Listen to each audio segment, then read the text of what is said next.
No other class has quite the plethora of interesting stories from their freshman year to share with their future grandkids.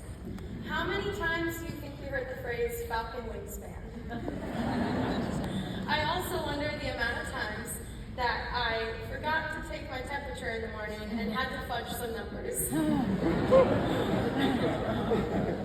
It would not surprise me if I still have Hoffman dust floating around in my lungs, even though we were wearing masks when it got to our cabin. And we can't forget that no other class got folding chairs as their welcome gift.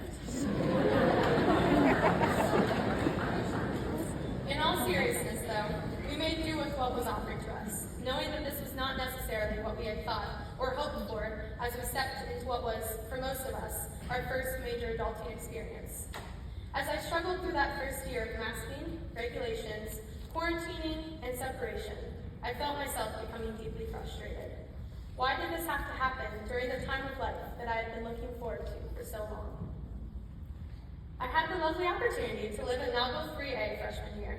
And for those of you balking, I do mean that it was a lovely experience to live in Nauggle. Have you seen the large windows without the internal shades? Every day, as I trekked from my room to the bathroom, I would pass a sign that my RA had hung up on the wall. All it said was, "For such a time as this, Esther 4:14." For a while, this sign just confirmed and cemented the resentment I was feeling toward my circumstances. It felt like another example of toxic positivity and a way to try and convince us that we should be happy with our circumstances, regardless of our frustrations, fears, and tears. To be totally transparent, I seriously considered dropping out of college during freshman spring. I remember calling my parents one night sobbing and asking them to come get me because I could not stand the isolation anymore. I had longed for deep, intentional community, and it felt as if this was being prohibited. Then, by the grace of God, the signs started to bring me hope. Regardless of whether I had chosen this isolation and restriction, I was living during this time, and I had to trust that God had a purpose in that, just like He did for Esther. Our first few years at Messiah may not have looked like the quintessential experience promised to us on college brochures, but they shaped us all the same. We weren't gathered in groups to play hacky sack or host worship nights. Rather, we were sitting 2 people to a lottie table. Even so, it was only through these challenges that we have all become the people we are today. One of my favorite books is Hind's Feet on High Places by Hannah Hurnard. It is an allegory of a girl named Much Afraid as she is guided through the wilderness by the shepherd on her way to the high places. Throughout the entire book, Much Afraid is longing to reach the high places, but it seems as though the shepherd is leading her in the wrong direction. He consistently turns her away from the mountains that he had promised to take her to. As she journeys along, she is formed by the experiences she has. When brought into the desert, Much Afraid encounters a small flower who is surviving there against all odds, sustained by a single drip coming from an old pipe.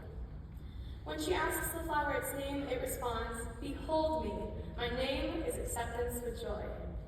Much Afraid is struck by the faith of the flower and exclaims, "The shepherd has brought me here when I did not want to come, for his own purpose. I too will look up into his face and say, Behold me, I am your little handmaiden, Acceptance with Joy." My time at Messiah has been characterized by learning to look at Jesus and exclaim with all of my heart, "Behold me, I am your little handmaiden, Acceptance with Joy." If God's will for my life is to navigate through unprecedented times, I will accept that with joy. I am by no means perfect at this, or even that competent, but I'm learning that it's a process, not a one-and-done experience. Even when I face direction changes that I could have never predicted and would have never chosen for myself, your will be done, Lord. Had COVID never happened, I wouldn't have met most of my best friends. Some of my most treasured college memories happened while eating out of Lottie to-go boxes with friends that I had met in French class, because classes were one of the only connection points we had with people not within our full community. So, while I still grieve for the loss of what I had hoped, I am ever so grateful for what the Lord actually gave me. Just as Much Afraid was formed through her journey to the high places, we have all been shaped by our time at Messiah.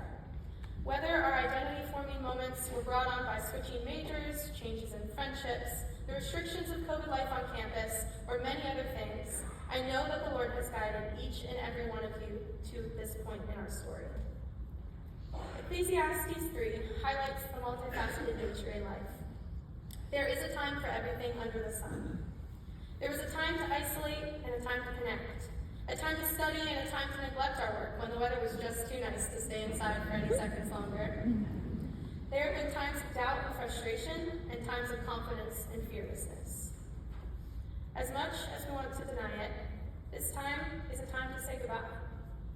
I pray that this final transition of college life is a goodbye characterized by acceptance with joy, whether or not you feel ready for such a time as this.